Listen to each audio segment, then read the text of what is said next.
Hello everyone, कैसे हैं आप सभी। मैं संगीता शर्मा आपका लर्निंग टुगेदर में स्वागत करती हूँ। कैसे हैं आप सभी। उम्मीद करती हूँ आप सब बहुत अच्छे होंगे और अपनी तैयारी बहुत अच्छे से कर रहे होंगे। हम लोग होम साइंस के PYQ कर रहे हैं, TGT PGT के। हम इससे पहले अपनी 6 क्लासें कर चुके हैं। ये हमारी 7 क्लास है PYQ की, क्योंकि आप लोगों का एग्ज़ाम बहुत पास है और अब हम लोगों को कुछ भी अगर सफलता दिला सकती है तो वो है सिर्फ प्रैक्टिस। तो हम लोग कर रहे हैं अपनी प्रैक्टिस। और हम लोग अपनी क्लास शुरू होने से पहले मैं आपको थोड़ा सा अपने बारे में बता देती हूँ। मैंने अपना क्वालिफिकेशन है मेरी MA BEd में होम साइंस से, प्लस मैंने CTET और UPTET क्लियर किया हुआ है 2 टाइम। मुझे 2 इयर्स ऑनलाइन का एक्सपीरियंस है, प्लस 2 ईयर मुझे ऑफलाइन का एक्सपीरियंस है। मैंने गाइडेंस किए हैं लगभग 500 बच्चे TGT PGT के लिए। और हमारा एक टेलीग्राम चैनल भी है। आपको जितना भी हम पढ़ाते हैं, कोई भी टीचिंग से रिलेटिव नई अपडेट आती है, आपका EMRS की, NBS की, किसी की भी, तो हम लोग अपने टेलीग्राम चैनल पर डाल देते हैं। हमारा Telegram channel learning together with Priyanka. इस पर हमारी सारी PDF मिलेंगी आपको, हर्षिता मैम की, प्रियंका मैम की और मेरी। हम लोग जितना भी पढ़ाते हैं सारी PDF आप अपनी इस पर डाल देते हैं। और हमारा जितने भी न्यू अपडेट आते हैं, जितना भी सब कुछ हम इस पर अपना डाल देते हैं। तो हमारा पहला क्वेश्चन है कि घर के अंदर वायु गुणवत्ता के कारणों निकालो से स्वास्थ्य समस्या अधिक होने की संभावना है। अगर घर के अंदर अच्छा वातावरण नहीं है, अच्छा वायु वो नहीं है, तो घर के अंदर कि इसकी स्वास्थ्य समस्याओं के अधिक होने की संभावना है। कैसे घरों के अंदर आपके ये समस्या होती है। आपके नए घरों के अंदर, जो नए घर बनते हैं उनके अंदर, या हाल ही में नवीनीकरण से, जो हाल ही में हम लोग नए नवीनीकरण करते हैं उनसे, या नई साज सज्जा से, या ये सभी किससे होता है। आपका नए घर बनते हैं उनमें भी थोड़ी बहुत प्रॉब्लम आपकी आ ही जाती है। हाल ही में कोई नवीनीकरण किया है, जैसे मान लो पुताई वगैरह कराई है, उसमें केमिकल डलते हैं तो उससे भी दिक्कत आती है। नई साज सज्जा कोई हमने की है तो उससे भी हमारे यहाँ प्रॉब्लम आ जाती है। तो हमारा आंसर क्या हुआ, ये सभी। नेक्स्ट क्वेश्चन है, निम्नलिखित एक सार्वजनिक क्षेत्र की आवास वित्त संस्था है। जो आपकी आवास, एक बात ध्यान रखना, एक सार्वजनिक क्षेत्र की आवास वित्त संस्था पूछ रहा है वो आपसे। HDFC लिमिटेड, आवास सहकारिता, हुडिको, या ICICI बैंक। देखो HDFC क्या है, HDFC एक लिमिटेड बैंक है आपका, आप सुनते ही होंगे। हाउसिंग कॉरपोरेशन यानी कि आवास सहभागिता सहकारिता, या ICICI भी आपका एक बैंक है। तो इसका आंसर क्या हो गया आपका, हुडिको। हुडिको क्या है, एक ऐसी संस्था है जो आपकी सार्वजनिक क्षेत्र में आवास वित्त संस्था है, ये आवास बनवाती है आपके। नेक्स्ट है आपका, प्रसार शिक्षा सामुदायिक विकास के लक्ष्यों की प्राप्ति का साधन है। यह कथन किसका है। ये प्रसार नहीं है, सॉरी, प्रसार है, प्रसार, एक्सटेंशन एजुकेशन। आपका प्रसार शिक्षा एक्सटेंशन एजुकेशन है ये। प्रसार शिक्षा जो है सामुदायिक, आपका ये एक डेफिनेशन है। आप मुझे बताओगे ये किसने कही है, क्योंकि हर क्वेश्चन में 1 या 2 डेफिनेशन आती ही आती है। ये कथन है आपका, जरूरी नहीं है यही आए, ऐसे कोई ना कोई सा कथन। आपके 2 क्वेश्चन तो आपके पक्के हैं कथन के। A रेड्डी, B रामाभाई, कृष्णाचार्य, होरन भाई। कौन है आपका, A रेड्डी हैं, B रामाभाई हैं, कृष्णाचार्य हैं, होरन भाई हैं। तो किसने कही है ये प्रसार शिक्षा की बात की। प्रसार शिक्षा जो है वो आपका सामुदायिक विकास के लक्ष्यों की प्राप्ति का एक साधन। तो सामुदायिक विकास मतलब सब पूरे समाज के विकास का, विकास के लक्ष्यों को, जो विकास, जिस तरीके से हम विकास कर रहे हैं, उनके जो हमारा लक्ष्य है कि हम अपने समुदाय का इतना विकास करेंगे, उसका एक साधन है। साधन क्या होता है, जिस किसी भी लक्ष्य को प्राप्त करने के लिए जिस सामान का हम यूज करते हैं वो क्या होता है, हमारा साधन है। तो आप इसे याद कर सकते हैं कि रेड्डी ने क्या कहा, रेड्डी जी ने, कि सामुदायिक विकास के लक्ष्यों का साधन।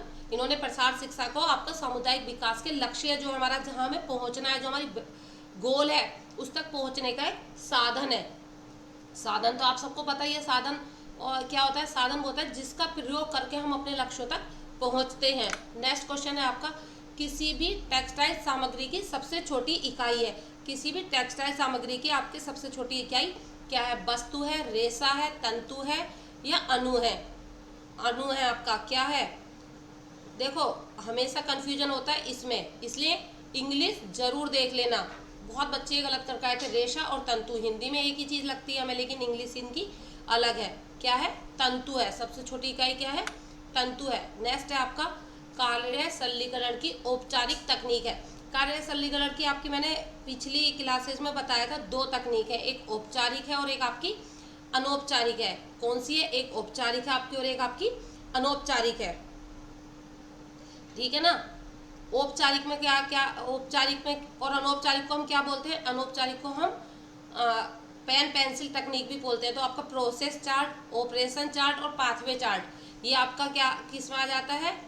ये आपका आ जाता है अनौपचारिक में। और पेन पेंसिल में पेन पेंसिल ज़्यादातर पेन पेंसिल लिखा हुआ आता है, लेकिन कभी कभी आपका नॉन फॉर्मल भी आ जाता है, यानी अनौपचारिक भी आ जाता है। तो साइक्लोग्राफ, क्योंकि ये तीनों जो हैं आपके, ये आपके तीनों ही आपके अनौपचारिक के हैं। औपचारिक का क्या है? साइक्लोग्राफ। इसमें क्या आता है? मोमोमेसन, माइक्रोमेसन, साइक्लोग्राफ, स्टॉप वाच, है ना, यही है ना। और इधर वाले में आपका आता है process chart, operation chart, pathway chart. Pathway chart को हम सुई धागा तकनीक भी बोलते हैं। नेक्स्ट है आपका उज्ज्वला स्कीम की शुरुआत हुई। आपकी जो उज्ज्वला स्कीम है, इसकी शुरुआत कब हुई आपकी? आप मुझे बताएंगे। 4 दिसंबर 2007। अच्छा, उज्ज्वला स्कीम क्या है? ये उज्ज्वला स्कीम वो है जो आपकी मोदी जी ने चलाई थी। ये वो वाली उज्ज्वला स्कीम नहीं है। उस वाली उज्ज्वला स्कीम में क्या था?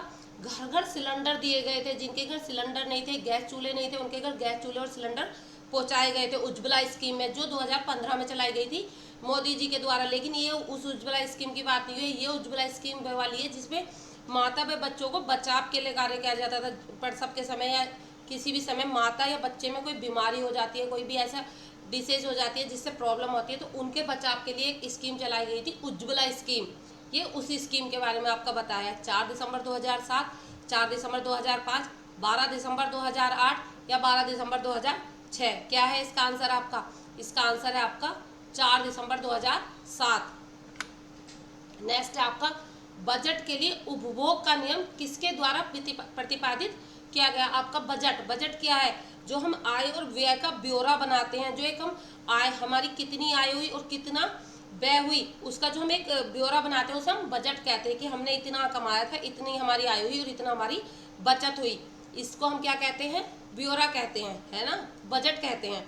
तो बजट में आपका पूछा गया है कि बजट के लिए जो उपभोग का नियम दिया था वो किसने प्रतिपादित किया था? एडम स्मिथ ने, डॉक्टर एंजल ने, एम मार्शल ने या ग्रास एवं कैंडल ने? किसने किया था आपका? ये आपका क्या था? डॉक्टर एंजल ने। किसने किया था? डॉक्टर एंजल ने किया था। और इनके जो आपका नियम था उसकी बहुत ही मतलब अवहेलना की गई थी या गलत बताया गया था। क्यों? क्योंकि इन्होंने कहीं भी बचत की बात नहीं कही थी। और बिना बचत के कोई भी बजट अच्छा नहीं होता। बिना बजट के कोई भी, क्या आपको लगता है कि हम बिल्कुल भी बचत ना करें? हमने मान लो 10,000 रुपये कमाए और हम लोग 10,000 के 10,000 भी अपने ख़त्म कर देते हैं, तो क्या हम लोग बचत कर अपना घर चला पाएंगे? कभी कभी हमारे ऐसे खर्चे आ जाते हैं जिनका हमें अर्जेंट में करना होता है, तो वो हम कहाँ से यूज करते हैं? वो हम अपनी बचत में से निकालते हैं। तो एंजल जो है, इन्होंने अपनी बचत का 1% भी बात नहीं कही थी कि आप लोग बचत करो।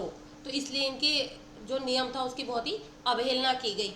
और इन्होंने अपने 3 वर्ग बताए थे, उच्च वर्ग, मध्यम वर्ग और निम्न वर्ग। और इन्होंने 5 भागों में बांटा था। और इनका कहना यह था कि जितनी जितनी आय बढ़ेगी उतना उतना भोजन पे खर्च कम होगा। ये आपका आया हुआ क्वेश्चन है कि जब आय बढ़ती है तो भोजन का खर्च बढ़ता है, घटता है, वही रहता है या कोई फर्क नहीं पड़ता? और जितनी भी आय बढ़ेगी उतना ही भोजन का खर्च कम होता है, कम। और जितनी आय बढ़ती है उतना आपका शिक्षा, मनोरंजन का खर्च बढ़ता है।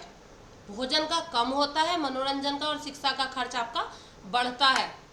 नेक्स्ट क्वेश्चन आपका आ जाता है, निम्नलिखित में से कौन सा कारक संज्ञानात्मक विकास को प्रभावित करता है? आपका जो संज्ञानात्मक विकास है उसे इनमें से कौन सा कारक प्रभावित करता है? आपकी अनुमानसिकता प्रभावित करती है, आपकी ज्ञानेंद्रिय प्रभावित करती है, मस्तिष्क जो आपके विकार हो जाते हैं वो प्रभावित करते हैं, आपके उपरोक्त सभी। जो आपका संज्ञानात्मक विकास है, आपका कॉग्निटिव डेवलपमेंट जो है, वो जो आपका विकास है उसमें आपका क्या चीज़ प्रभावित करती है? क्या ऐसे कारक हैं जिससे वो आपके प्रभावित होते हैं? देखो, संज्ञानात्मक विकास हुआ या शारीरिक विकास हुआ, लगभग सभी विकास पे अनुवांशिकता आपका प्रभाव डालती ही डालती है। आपके अनुवांशिक लक्षण कैसे हैं, हेरिडिटी आपका प्रभाव डालती ही डालती है। नेक्स्ट है ज्ञानेंद्रिय। ज्ञानेंद्रिय क्या? Sense organ. सेंस ऑर्गन भी आपके उस पर प्रभाव डालेंगे, आपके संज्ञानात्मक विकास पर सेंस ऑर्गन भी आपके इफेक्ट डालते ही डालते। मस्तिष्क विकार मतलब ब्रेन डिसऑर्डर है, अगर किसी को ब्रेन डिसऑर्डर भी उस पर इफेक्ट डालता ही डालता है। तो आपका आंसर क्या हो गया? उपरोक्त सभी। ये सभी चीज़ें आपके संज्ञानात्मक विकास पर प्रभाव डालती ही डालती है। नेक्स्ट आपका झाड़ू व पोछा लगाना किस प्रकार का कार्य है? आपका झाड़ू लगाना व पोछा लगाना किस प्रकार का कार्य है? Sweeping and mopping. आपका ये क्वेश्चन बहुत इंपॉर्टेंट है। इसको मैं दो रूप में दे सकती हूँ। खाली मैं आपसे पूछती हूँ झाड़ू लगाना कैसा कार्य है, तो झाड़ू लगाना कैसा कार्य है अगर खाली आता है झाड़ू, और इंग्लिश वाला वर्जन पर ज़्यादा ध्यान देना क्योंकि हमेशा इंग्लिश वाला वर्जन ही माना जाता है। ओनली आता है स्वीपिंग। इधर इंग्लिश में तो लिखा होता है स्वीपिंग और इधर लिखा होता है झाड़ू, तो आपका आंसर हो जाएगा सामान्य कार्य है। तो आपका आंसर क्या हो जाएगा? सामान्य कार्य। लेकिन अगर झाड़ू व पोछा, स्वीपिंग एंड मोपिंग दोनों चीज आती हैं तो आपका कठिन कार्य है। क्योंकि आप लोगों ने सुना होगा, नॉर्मली कहते हैं बहुत मोटा हो रहा हूँ, जैसे मैं बहुत मोटी हो रही हूँ तो कहती हूँ मोटी हो रही हूँ। तो मेरे घर में कोई भी आता है बोलते सारे घर में पोछा लगा, दोनों टाइम पोछा लगा, एक टाइम भी छोड़ो, दोनों टाइम लगाओ, जीने के 6-7 चक्कर काटो, पतले हो जाओगे। क्योंकि वह कठिन कार्य में आया गया, उसमें एनर्जी आपकी ज़्यादा लगती है। नेक्स्ट आता है आपका अंतर्राष्ट्रीय स्वास्थ्य दिवस कब मनाया जाता है? When is international health day celebration? कब होता है आपका? 7 अप्रैल, 7 अप्रैल, 7 जून, 5 जून या 9 दिसंबर? 7 अप्रैल, 7 जून, 5 जून या 9 दिसंबर? कब होता है आपका इंटरनेशनल हेल्थ डे सेलिब्रेशन? आपका कब होता है? 7 अप्रैल को होता है। आपका WHO की स्थापना हुई थी इस दिन। किसकी स्थापना हुई थी? WHO की। किसकी? WHO की स्थापना हुई थी। कि WHO की फुल फॉर्म क्या है? World health organisation. क्या है? World health organisation. किसके अंदर में कार्य करता है? UNO के अंदर में कार्य करता है। धागे का वजन प्रति इकाई लंबाई तथा लंबाई अथवा लंबाई प्रति इकाई वजन को दर्शाता है। क्या दर्शाता है ये आपका? धागों की संख्या, धागे की मजबूती कैसी है, धागे की ऐंठन या धागे की समरूपता, किसको प्रदर्शित करता है ये? बताओगे आप मुझे? धागे की संख्या को, धागे की मजबूती को, धागे की ऐंठन को या धागे की समरूपता को? किसको करता है आपका ये धागे की संख्या को। धागे का ऐंठन जो है ट्विस्ट आपके 3 प्रकार के होते हैं, उच्च, मध्यम और निम्न। निम्न वर्ग की जो ट्विस्ट होती है वो आपकी होती है 0 से 3, और आपका जो मध्यम वर्ग का है वो 3 से 7 हो जाता है, और जो आपका उच्च वर्ग की ऐंठन होती है वो आपकी 7 से 12 हो जाती है। ठीक है ना? ये आपका धागे की मजबूती नहीं, धागे की संख्या है।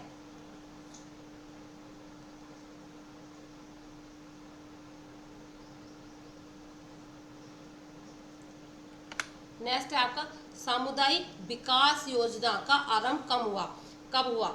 जो आपकी community development scheme was started, कब से आपकी स्टार्ट हुई? 9 मई 1958, 9 मई 1958, 8 जून 1971, 2 अक्टूबर 1952 या 15 जनवरी 1960? कब आपकी ये प्रारंभ हुई? क्या? सामुदायिक विकास योजना कब प्रारंभ हुई आपकी? 2 अक्टूबर 1952। इसका उद्देश्य क्या था? उद्देश्य क्या था इसका?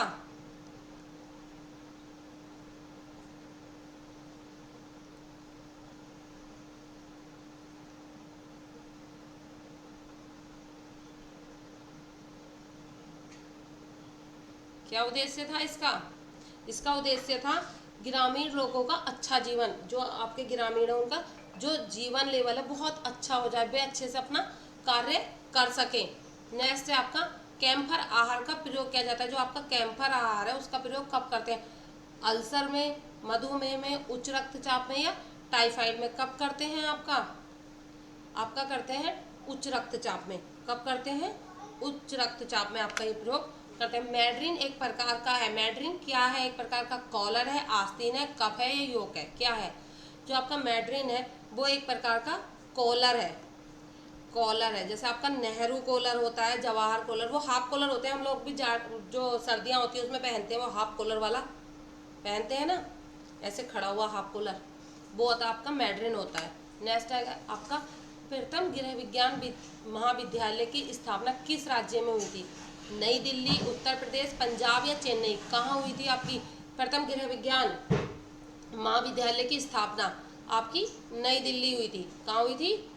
नई दिल्ली हुई थी। क्या नाम है इसका?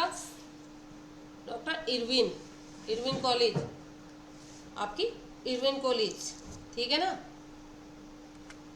नेक्स्ट है आपका समय मापन, स्टॉप वॉच अभी पढ़ाया था मैंने कार्य सरलीकरण में। समय मापन इकाई TMU, time management unit. TMU की फुल फॉर्म आपके एग्जाम में आई हुई है। TMU 1 सेकंड का भाग है। 1 सेकंड का जो आपका TMU है वो कितना परसेंट है? 0.0036, 0.00036, 0.006 या 0.036? क्या है आपका आंसर? ये स्टॉप वॉच है कार्य सरलीकरण का। 0.036 कहाँ से लिया गया है ये क्वेश्चन आपका? वर्क सिंप्लीफिकेशन, कार्य सरलीकरण से लिया गया है। सिंथेटिक रंजकों का मुख्य लाभ क्या है? आपका जो सिंथेटिक रंजक होते हैं, सिंथेटिक आपके डाई होती है, सिंथेटिक डाई समझ रहे होंगे, उनका लाभ क्या है? प्राकृतिक रंजनों की तुलना में सस्ते होते हैं, वे रंग की एक विस्तृत श्रृंखला प्रदान करते हैं, वे बेहतर रंग स्थिरता प्रदान करते हैं। उपरोक्त सभी क्या है आपका? जो ये आपके सिंथेटिक रंग है, ये प्राकृतिक जो रंग हम यूज करते हैं, जो हम लोग प्रकृति से प्राप्त करते हैं, वो रंग बहुत महंगे से पड़ जाते हैं हम लोगों को, तो ये उनसे सस्ते होते हैं। वे रंगों की विस्तृत श्रृंखला प्रदान करते हैं, ठीक है ना। वे बेहतर रंग स्थिरता प्रदान करते हैं, ठीक है ना। जैसे हल्दी है, हल्दी से हम लोग कलर बना लें येलो, और कुछ साबुन वगैरह का यूज करें तो वो रेड हो जाएगा, है ना। रेशों के साथ मिलकर सूत बनाने की प्रक्रिया को क्या कहते हैं? यहाँ दो जगह बुनाई आ गई, है ना। कहते बुनाई है, लेकिन एक वीविंग होता है और एक नीटिंग होता है,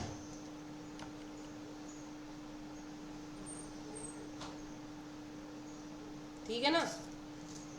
एक वीविंग होता है और एक नीटिंग होता है। ये होते दोनों बुनाई है, लेकिन एक वीविंग है, एक नीटिंग है। एक वो है, एक वो है जो हम लूम पे अपना बुन देते हैं, ठीक है ना, कताई। एक बुनाई होती है वो जो मतलब नीटिंग, और वीविंग होता है जो हम सिलाइयों से बुनते हैं। ये दो वो हैं, ठीक है ना। ये आपको कंफ्यूज करेंगे। एक नीटिंग है, एक केटिंग है, शायद इंग्लिश में बोलेंगे उसे। एक आपका जो लूम पे अब लोग कपड़ा बुनते हैं, और एक आपका जो हम सिलाई से बुनते हैं। नीटिंग जो लूम पे बुनते हैं, जो हम एक सिलाई से बुनते हैं। और इसका आंसर हुआ एक साथ मिलाकर सूत बनाने की प्रक्रिया, जो रेशों को एक साथ मिलाकर हम सूत बनाते हैं उसे हम बोलते हैं कताई। वीविंग है, एक नीटिंग है, मैं बोल रही थी ना, एक KIN है, कीटिंग है। बुनाई जो हम लूम पे करते हैं उसे हम बोलते हैं वेबिंग। ये वाली, ये हम लूम पे करते हैं, किस पे? लूम पर।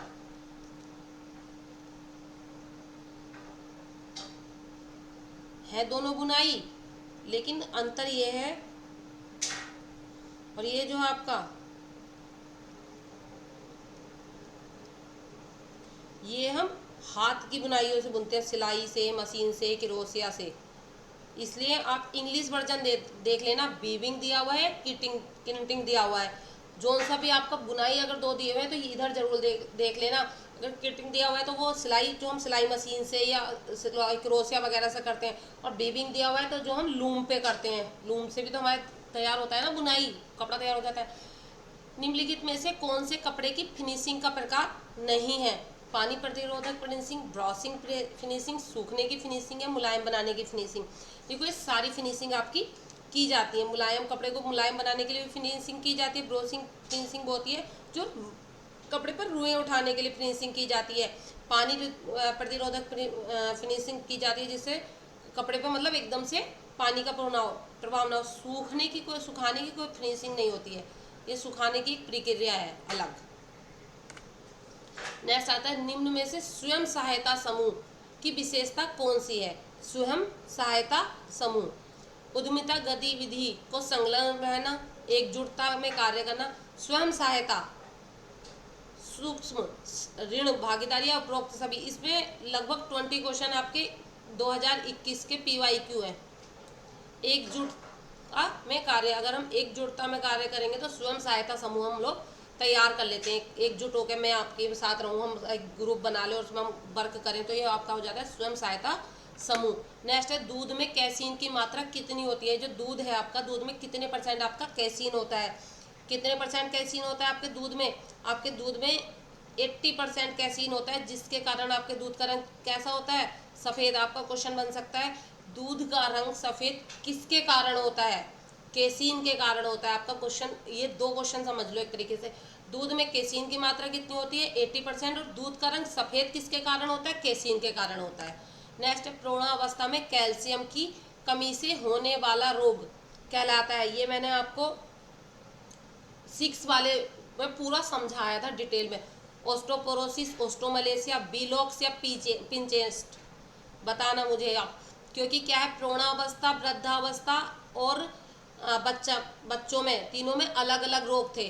और क्या मैंने आपको बताया था, कैल्शियम, फास्फोरस और आपका विटामिन डी आपस में फ्रेंड होते हैं। तो प्रौढ़ावस्था में कैल्शियम की कमी से क्या होता है, ओस्टोमलेशिया होता है। और यही विटामिन डी की कमी से आपका क्वेश्चन आता है, आपने विटामिन डी की कमी से भी पढ़ा होगा ओस्टोमलेशिया। अगर आपका क्वेश्चन आ जाता है प्रौढ़ावस्था में विटामिन डी की कमी से होने वाला रोग कौन सा है, और यहाँ आपके यही ऑप्शन दिए हुए हैं, तो आप ओस्टोमलेशिया ही लगाओगे प्रौढ़ों में। और ओस्टोपोरोसिस आपकी वृद्धों में होती है। ओस्टोपोरोसिस किस में होती है, वृद्धावस्था में होती है। और बच्चों में आपकी क्या हो जाता है, रिकेट्स, सूखा रोग। मैंने पूरा डिटेल में पढ़ाया था इससे पहले वाले आपके मॉडल पेपर में। जटिल पैटर्न वाले कपड़े बनाने के लिए कौन सी बुनाई का प्रयोग किया जाता है, सादी बुनाई, सैटिन बुनाई, जैकबॉर्ड बुनाई, या आपकी ट्विल बुनाई। किसका, ट्विल बुनाई जो होती है आपकी, ये